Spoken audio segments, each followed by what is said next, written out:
Welcome to Comment with me, George Galloway, here on Press TV, still the voice of the voiceless. Comment is the big conversation. It's the great debate, but it can only be a debate if you join in. That's why, above all, I need your telephone calls. 44208-601-4555. You call us, we'll call you back, establish a clear line. And remember, if you get on the television with me, the volume on your television has to be at 0, or I will have to press on. You can SMS the show on 447800008066, or you can email me at comment@presstv.co.uk. As I was flying out of Beirut, coming back to London just yesterday morning, I might have heard the explosion. I didn't, but down below me, yet another car bomb was sowing carnage amongst the people of the Shiite suburb of South Beirut, outside or nearby the Iranian Cultural Center, although of course the targets were anybody who was passing by. Several were killed, many were maimed. New terror from the Syrian war spilled into Lebanon. Regularly now, almost weekly, the Takfiri fanatic extremists who have murdered so many people, so many tens of thousands, maybe scores of thousands of people in Syria, are bringing their terror into Lebanon. It hasn't mattered to them that a new government has just been formed in Lebanon by cross-community negotiation and agreement. It doesn't matter to them that a new Sunni prime minister has taken power in Lebanon, a new cabinet in which the Lebanese resistance Hezbollah has only one member, and which gave up its previous claims to a third of the cabinet. It didn't matter to these fanatic extremists that Lebanon thought that a new government might just bring in a new era where they were not looking over their shoulder for exploding motor cars. Why has the terror in Syria spilled into Lebanon? Well, the answer is actually linked to my second topic this evening, which is what they call Saudi Arabia. You may have seen the picture, you may even have laughed at it, of Prince Charles, the heir to the British throne, done up like a Saudi monarch, dancing with his sword with the Saudi royals. You may well have found it amusing. I certainly did, but that just might be my sense of humour. A more serious question is, what should the British and Saudi monarchies be doing instead of dancing with their swords? After all, Prince Charles is the heir to the throne of a British state which is going around the world destroying people's lives, which can't keep its pensioners warm in the winter time, but can set fire to other people's countries with monotonous regularity, which, along with its buddy, the United States of America, has invaded country after country after country, and which, with its buddy, the United States of America, continues to arm and fund and diplomatically, politically bankroll the Zionist settler state they call Israel. And did Prince Charles ponder just for a moment what use the Saudis put these swords to when they're not dancing with them? Did Prince Charles ask the Saudi monarchs if these were the same kind of swords that the Takfiri fanatics use to cut off people's heads in Syria because they're of a different religion or a different strain of the same religion in Syria? Did Prince Charles ask the Saudi kings if these were the same kind of swords that these Takfiri fanatics, funded and armed by Saudi Arabia, used to cut open the chests of human beings, cut out their hearts, and eat them on YouTube so that people could see just how religious they were. Did Prince Charles ask these medieval, kleptocratic, barbaric tyrants if these were the same kind of swords that they used to behead poor Pakistani and Bengali and other foreign workers on Friday afternoons, their blood spurting into the sand for the discouragement of others? Did Prince Charles ask these Saudi tyrants if the Takfiris danced with their swords before they drew the blood of innocents, used these swords to defile and despoil and destroy the holy places of Christians in Syria, of minority religions in Syria? Did Prince Charles ask them? I doubt it. Don't you? What a grisly, grotesque spectacle of an unelected heir to the unelected throne of Britain and the barbarians who call themselves the custodians of the two holiest places in Islam, but use their position to fill their pockets with the billions that they have stolen from the people of Arabia. I doubt it. These are the two questions we are asking tonight, and they are inextricably, ineluctably linked, as Eric in Germany may or may not agree. Eric, welcome to the show, my friend. Good evening, Mr. Galloway. I'm very happy, as usual, to be on your program. Thank you. Mr. Galloway, as you certainly correctly said, these two topics, Lebanon and Saudi Arabia, are very much linked. And you mentioned it very well. Yet, please allow me, sir, to say you asked the question if Prince Charles asked himself or them what all these things they did. Sir, I can answer this question if you allow me. The Prince Charles would never ask such questions because the Prince Charles is a part to the party and a part of the game. And he knows very well who he is and who Saudis are, as he knows who his fathers and grandfathers were and who the fathers and grandfathers of Saudis are. But, Mr. Galloway, if you allow me, I was sometimes in London. I was studying there, and I know a bit about the society in London. I know about the Bangladeshi people, Pakistani people, and many other hard-working people who were living in London and really believe in their religion and humbly go to the Regent Mosque. I can remember. Therefore, Mr. Galloway, if you allow me, I will ask all your questions, these people who really honestly believe in their religion. I tell them, you people, you who believe in Allah and you believe in your great religion, did you ask yourself, where are these jihadis in Central Africa? 2.5 million Muslims are being evacuated. Tonight I saw on a Sky Channel an old Muslim man who was crying and saying, people help us, they are cutting us like tomatoes.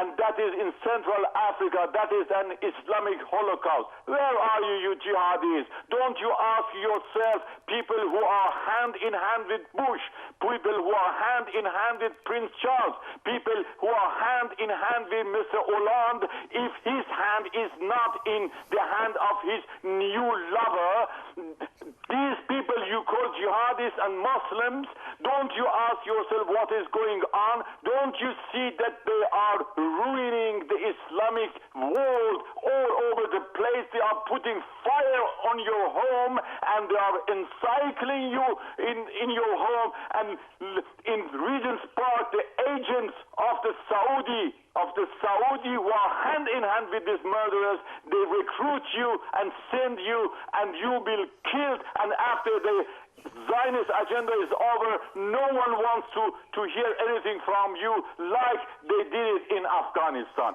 Magnificent, magnificent, Eric. I really could not have made that any more powerful, eloquent than you just did. Central African Republic, Muslims are being massacred, and the Western governments are turning away.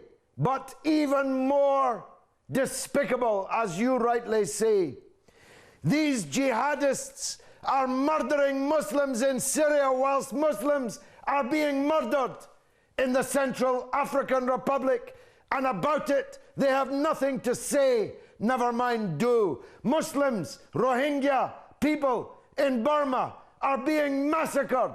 Where's the jihad there? Muslims are being massacred by other Muslims in Syria, in Lebanon.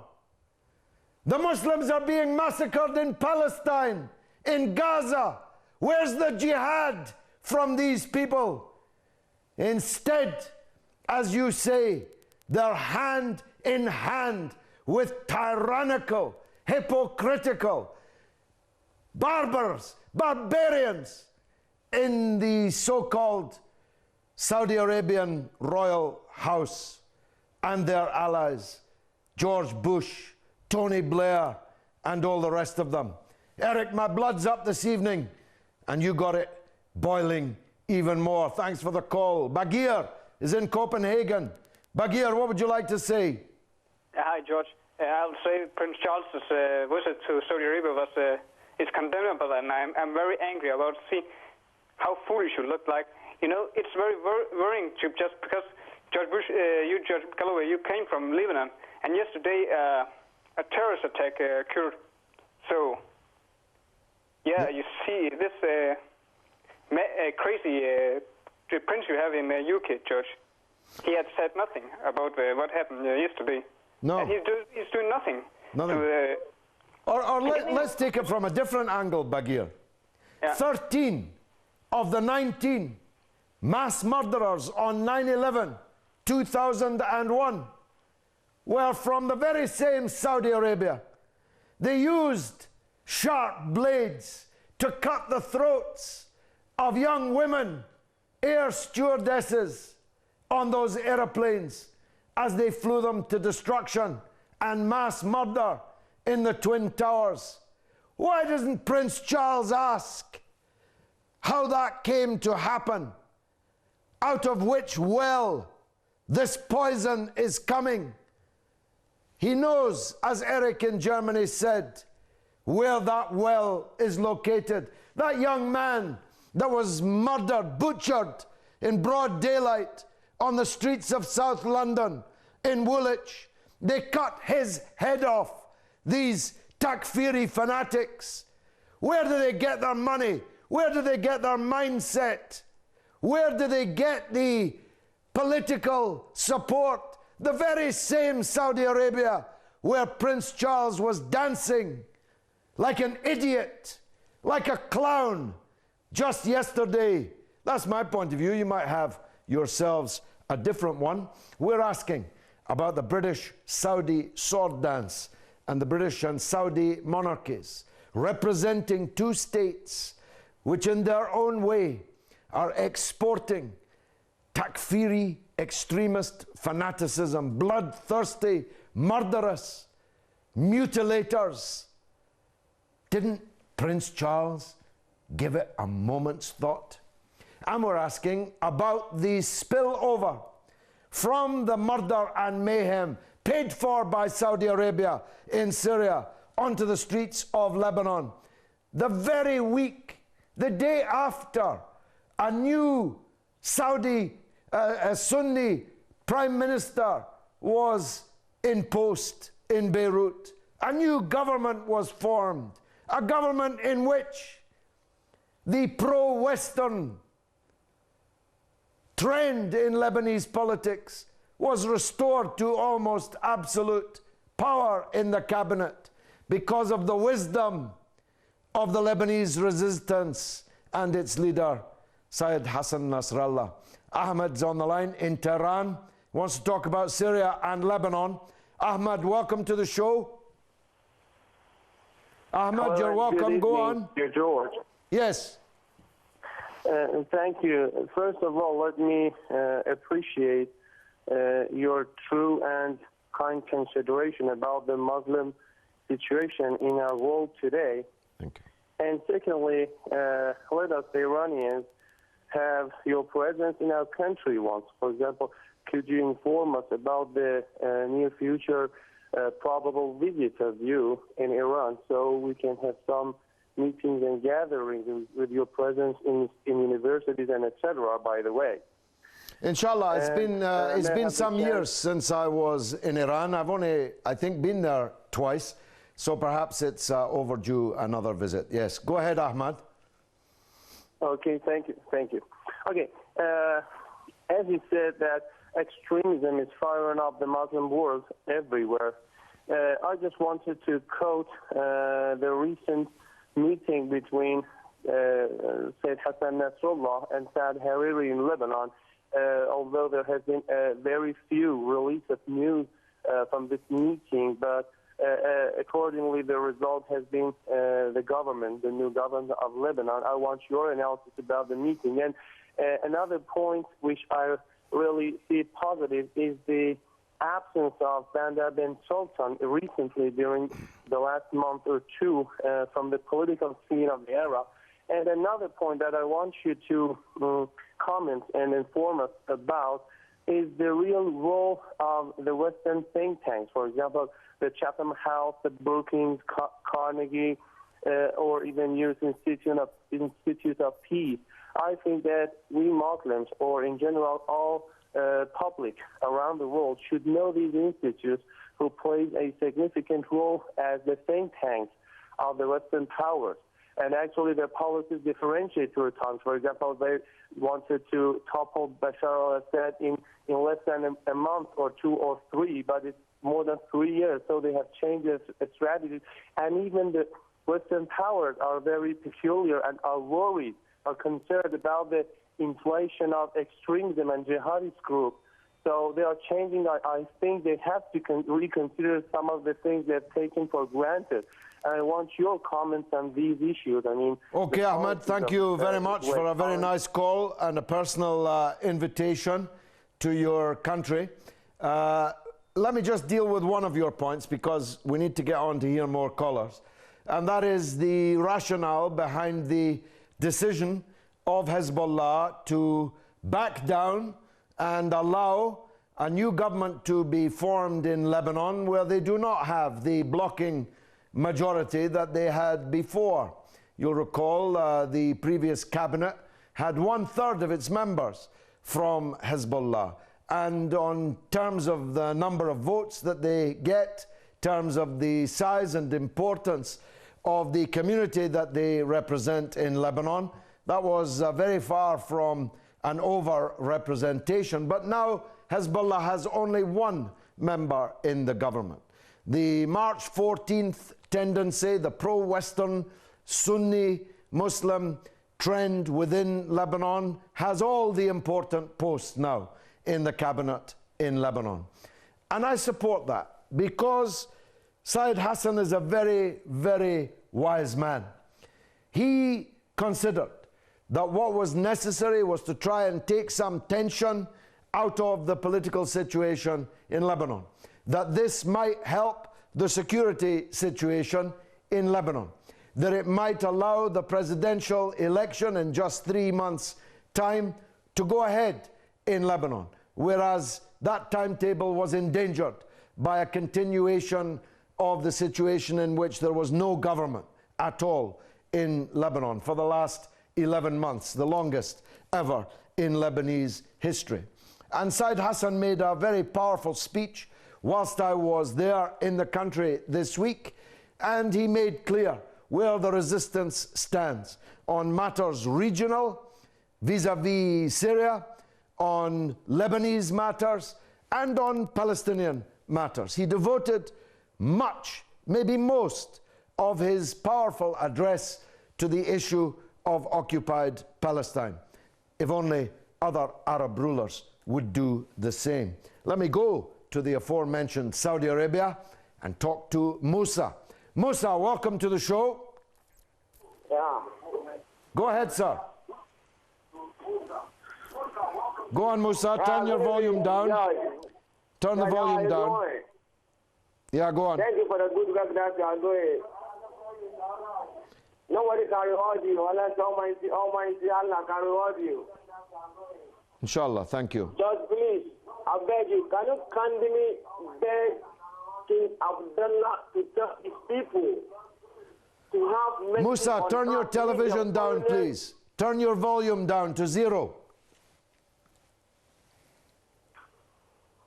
Please, can you kindly tell King Abdullah to tell his people to have mercy on us? We, the foreigners that were in the country, George, police people are killing. Same thing with the foreigners that were in the country. On the street, you see a police in a uniform, George. Police supposed to save people's life, not to kill people. George, please, what you are doing is very bad, George. We are in the country. We know that we are in the foreigner. But if you give us time, we go back to our country. But the whole world, that is illegal. Okay, look, Musa, you need to go off loudspeaker. Go switch off loudspeaker on your phone while I'm answering the first of your points. And I should have, in my opening remarks, made this more clear. The Saudi dictatorship is not just exporting terrorism around the world. It is suppressing its own people, whether Sunni or Shia, suppressing, oppressing, and robbing and stealing from its own people. The vast majority of people in Arabia are decent, good, God-fearing Muslim people. They don't deserve a dictatorship like they're living under. And these swords that they were dancing with, they use on their own people as well as they use them on others. Musa, try again. Give me your next point. Yeah, George, yeah. My next point is that, George, please tell them, they should just give us enough time to go back to our country. But how they are treating us, George, it's not fair. We go back, but we need extra patience. Like us pleading with them. Now you see people, police chasing, catching, killing. It's not fair. Yeah, it's a holy country. Well, look, that's a very heartfelt plea, Musa. There are so many things wrong in that country. We'd need to be a whole week here on Comment to discuss them all. Thanks for the call. Let's squeeze in Ali in New York before the break. It's a very short break, and Ali's call will have to be a short one. Go ahead, Ali. Hi, sir. Thank you so much, Mr. George. It has been a privilege. I have been trying hard for the last 2-3 months. But thank you so much for attending my call. Welcome. I know that our discussion is going on regarding Lebanon and regarding Saudi Arabia. Hello? Yes, go on. Okay. So, I mean, my fear is that, what would be the end of this sedition which these Takfiri groups are carrying on? I hope that, the Lebanon security forces would be able to deal it. But is there their frustration now in Syria that they are going somewhere else to create issues? Well, that's absolutely certain, Ali. They're coming to New York and they're coming to London. The head of the CIA just told the Congress this very point. And in London, the British Foreign Office, which sent these Takfiris to Syria in the first place, having sent them 30 years ago to Afghanistan in the very first place, are now saying that the biggest single threat to British security is returning fanatics coming from Syria.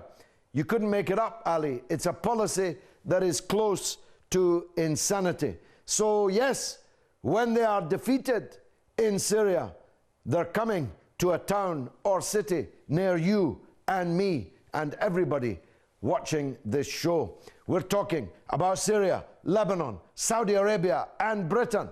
I'll be back after a very short news bulletin, just 3 minutes. So don't go away. There'll be more comment here on Press TV right after this.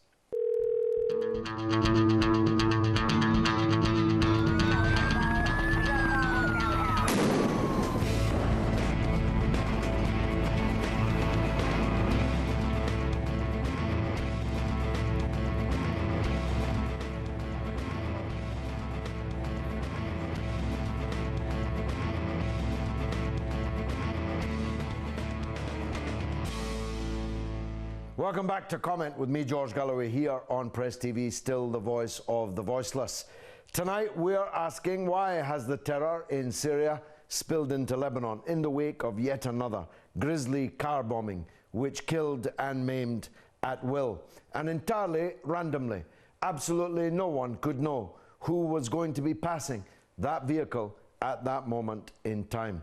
We're asking why, when Muslims are being slaughtered by non-Muslims in the Central African Republic, in Burma, in Palestine, in Gaza, why these jihadists, as they call themselves, in my opinion it's a misnomer, are concentrating on killing other Muslims in other Muslim countries. And we're talking about the sword dance, the bizarre, grotesque sword dance between Prince Charles and the Saudi dictatorship.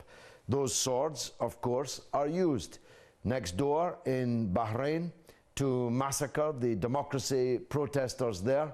These swords are used on 9/11 on board the aircraft to cut the throats of the aircrew when they hijacked the aeroplanes. These swords are used to cut open chests and eat hearts in the conflict in Syria.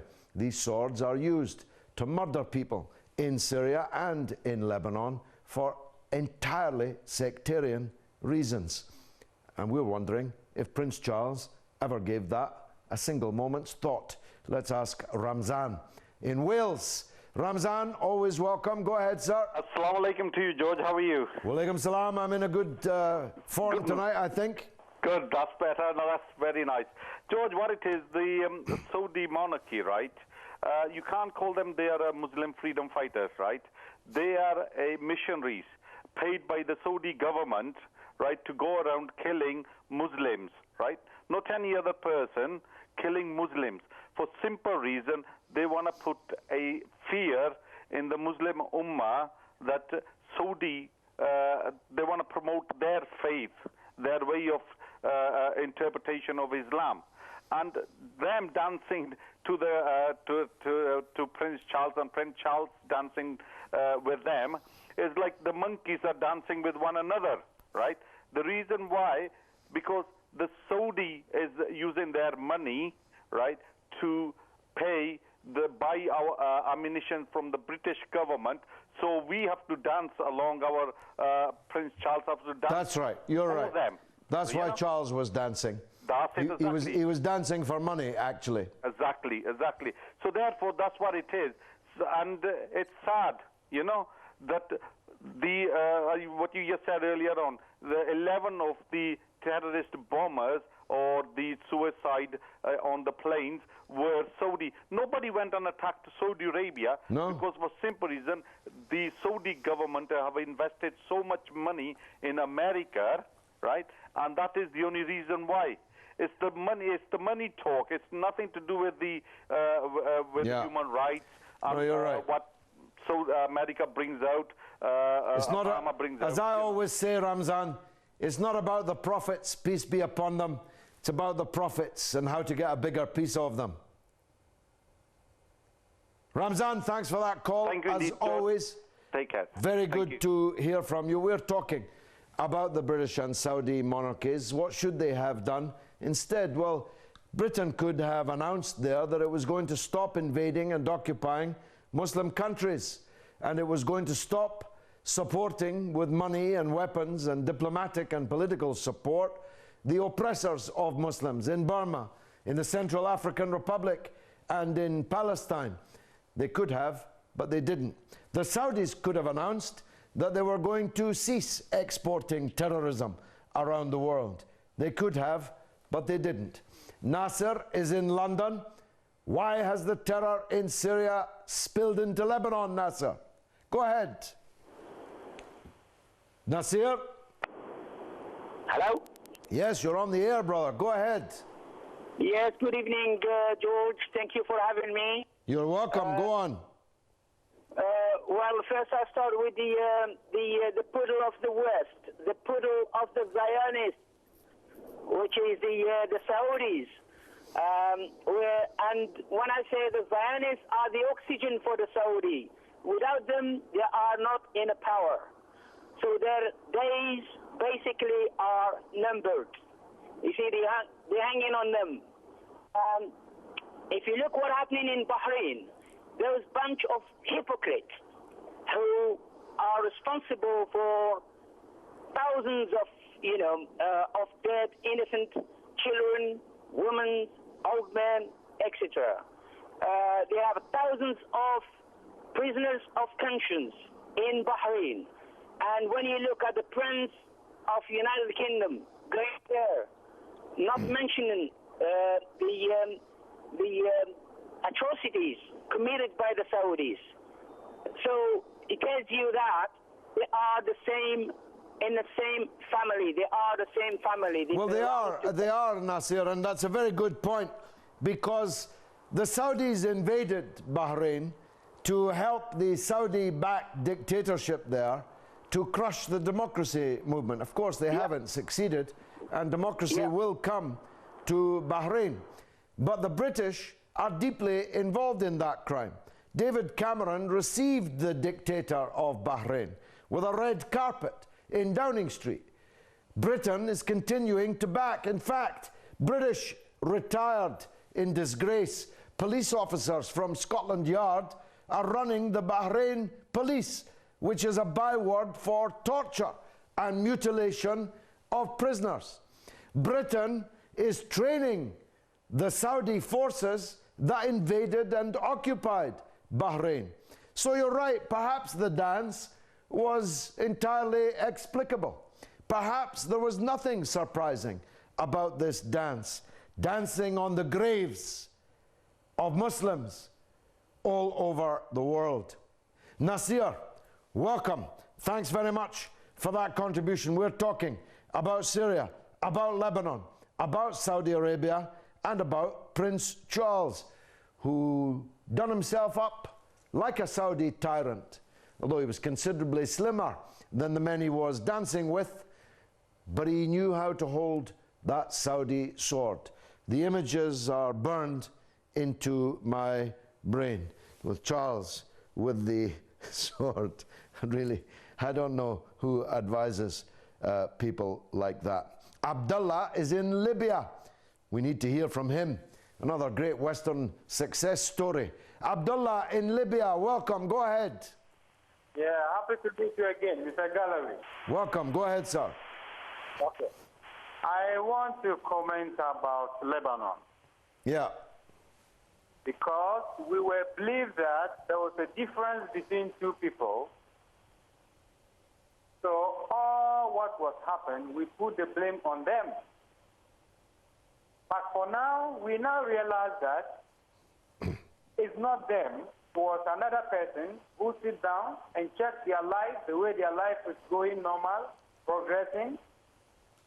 Hezbollah is not a terrorist group, a group that wants to fight for poor people, that they are breaking their houses, taking their land for farming, taking their water of drinking, teasing their children of going to school, having ID card, check border before go to school. So for today, we fall in love with them. For matter of fact, I don't know all this. And today I know, but what I'm saying is that Russia has to be very intelligent not to divert their mind into Ukraine and forget about Syria. We have to pray. Well, the Ukraine conflict is directly related to Syria. The United States is challenging the interests of Russia, of Russian-speaking people in the Ukraine, directly as a result of the failure of American policy in Syria. It's as if they're saying we've lost on the Syrian track, we've lost on the Iranian track, so we're going to have a go right next to you, right in your next door neighborhood. Abdullah in Libya, thanks. Joseph is in London. Joseph, welcome to the show. Joseph? Hello, hi, how are you doing? I'm doing fine. Go ahead, sir. You're on the air. Yeah, I feel sad at what's happening in Syria, and it's obviously despicable that there's some jihadists who's going over there and destroy that country. Mm-hmm.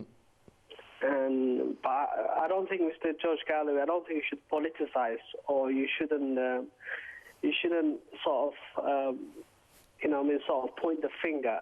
I know you're a good man. I think you're a good man, but I don't think you should politicize it. What do you think? I shouldn't point the finger at who? I mean, the bad time that's happening over there, saying, oh, this and this is happening, you shouldn't sort of make it, I don't know, play like the devil advocate. I'm not playing the devil's advocate. I'm telling you exactly what I feel. And it's exactly what I always felt from the first day until the last day. And by the way, Joseph, I felt the same way about Iraq. Some of the people who now want me to support a Western attack on Syria were marching side by side with me against the same Western attack upon Iraq. It's them that's the hypocrites, not me. I was against a Western attack on Iraq, on Libya, on Syria, on Palestine, on Lebanon. I'm against Western attacks on all Muslim countries. Some people want to be against Western attacks in some cases and in favor of Western attacks in others. Some people say the Syrian government is illegitimate because its leader comes from a minority sect. But in Bahrain, a dictator is entitled to rule even though he's from a minority sect. I'm in favor of democracy in Syria and in Bahrain. Let the people alone choose their leaders. That's what we need. I'm not here saying that I'm a fan or a supporter of the government in Syria. I'm not. And you can go on YouTube and type my name in, plus Syria, and you will see exactly what I think. But as I often put it, Joseph, and here I'm pointing the finger, I'm not with Bashar, I'm against his enemies. His enemies, the Zionist state they call Israel. His enemies, the medieval barbarism of the Saudi dictatorship and the other potentates in that neighborhood. I'm against his enemies in United States, French and British imperialism, seeking to reoccupy, reinvade, re-exploit countries from which they were driven in the anti-colonial period. So you ask me, Joseph, not to point fingers. What else can we do? We have to blame the people who are truly to blame. What do you think of that? I think you're absolutely right. And basically, we have to basically stand shoulder to shoulder to people who are oppressed and who are also having a hard time or don't have their voice heard. So I am for democracy. I am for peace. But there's other dark players who are. Well, there are. But I'll tell you this, Joseph, as you have a Christian name, I had a conversation, you can see it on YouTube, with Mother Agnes Mariam of the Cross, of the Archdiocese of Homs, Hama and Yabrud, a saintly woman. While I was talking to her, her sisters, nuns, were taken hostage by these head-chopping, heart-eating extremists. Christian churches, monasteries, convents, Sunni mosques, Sunni clerics, Shiite holy places have been despoiled.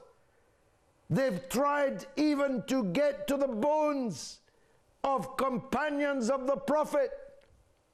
A man who had kissed the face of the Prophet Muhammad, his bones were trashed by these people with their narrow, fanatic interpretation of Islam. I've got to point the finger, Joseph. If I don't point it, who will point it? Who else in the British Parliament will speak like me? Who will say what needs to be said, if not me? And I'll tell you this, as long as God gives me breath, I'll be speaking out against injustice and tyranny everywhere that it is to be found. Thank you for the call. Nuruddin is in Finland. Nuruddin, welcome to the show. Nuruddin? Yes? You're on the air, you're Hello. on television to the world. Come on, go on. No, I'm waiting for my turn. It's not yet on me. It is, you're on the air right now. But George Galloway is You're still talking to George Galloway right now. And hello? You're talking to George Galloway right now and many parts of the world. So please go ahead. Okay, George Galloway, good evening and nice to have you here once again. Thank you, sir. Please, my comments I really want to make is the corrupt and so-called leaders and self-claims of Muslims countries, Saudi Arabia, are disappointed people to the entire Muslim world, in the sense that Saudi Arabia has failed again and again for being the self-claim of leaders of Muslims to unite the Muslim people from hunger, from starvation, to save Muslims from being slaughtered, killed, butchered of their throat. But currently, what is happening in Central African Republic, the entirely Muslim country, including the so-called corrupt Saudi Arabia, has really given a blind eye on what is happening in Central African Republic. I, as a Muslim, I, as an African, it is not about religion. It is about peace. Those people in Central African Republic have lived many years with their differences and sects, and yet they haven't fought. But today, we find out Christians have been slaughtered Muslims, killing their throat, calling them, and the so-called Saudi Arabia, who has been financing extremists, jihadists in Syria, all over the world. Why are they not coming together? Well, they haven't even said anything, never mind done anything, because they're too busy doing something else somewhere else. They haven't lifted a finger to save the Muslim people in Burma. They haven't lifted a finger to save the Muslim people in Gaza. They haven't lifted a finger to save the Muslim people in the Central African Republic. In fact, they're belly dancing for the very people who are committing these atrocities. Nuruddin, thanks for your call in snowy Finland. I appreciate it. Mark is in less snowy Glasgow, at least I hope so. Mark, go ahead. Yeah, hi there. Go on. Just to say, my interpretation of Charles Sachs Coburg Gotha Windsor dancing with the monarchy in Saudi Arabia, makes me think the only worst thing in a monarchy is a theocratic monarchy. But both sets of people in both countries are basically being ruled by the least amongst us. When you actually think that the most encouraging thing I've seen recently is when you actually start seeing that some students from poor, underprivileged backgrounds are actually getting better exam results than, say, the middle class, which hopefully is a good sign that the people of the world will maybe one day stand up and actually fight the idea of royalty and monarchism. And the fact that Bandar Bush threatened the country of the United Kingdom with terrorist actions unless they dropped a serious fraud case into their fraudulent practices with the BA, or then he's out dancing with them. It's ridiculous. That's all I've got to say on the matter. Well, Mark, they didn't just threaten Britain, they threatened Russia, if you recall. They said that the Sochi Games could either be free of terrorism or under the threat of terrorism. And it all depended on what President Putin decided to do in relation to Syria. Bandar Bush is now in charge of terrorism and gangsterism around the world. And it was with his family that Saxe-Coburg, Windsor, was dancing today. Let's get one last call in. Herhatch in Lebanon. Go ahead, please. Okay. Go on. Good evening. Good evening, sir. Go on. Mr. George? Yes, sir. Go on. I would like to congratulate you on this show. Thank you. And the people of Press TV also. Thank you. I'm very proud to be here. I was like following all your shows here and in Lebanon also. I have a question. Yeah. When Russia says to Sisi, like he congratulates him if he is going to become a president, why United States is saying you don't have the right to say who's going to be the president of Egypt, but in Syria and other places they say you have to step down because you are killing your people. It's the same people that Sisi is killing them. And another thing, I just want to understand, what does it mean, armed opposition? Is there something called armed opposition? That's a very good point. In Ukraine, I'm watching what the hell is happening in Ukraine. Well, exactly. I'll tell you this. 50 police officers have been killed, set on fire, stabbed, shot, killed. If that was happening in London, there would be a state of emergency and the entire British media would be wheeled out as part of a propaganda operation to isolate these terrorists. But in Ukraine, they're called opposition. And the policemen are called the terrorists. You couldn't make it up. Thanks for that call from Lebanon. My heart goes out to the people of Lebanon, visited again by Saudi-sponsored terrorism this very week. May God bless Lebanon and Syria and all the places where all the people called us here tonight on comment. God willing, I'll be back next week. Hello, just comment your name and the place you left my number. And just make sure the site your television volume is set to 0.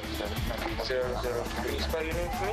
Yeah, I know. You redirect me, put through the phone number, and then we'll call you back. Comment. And then can I have your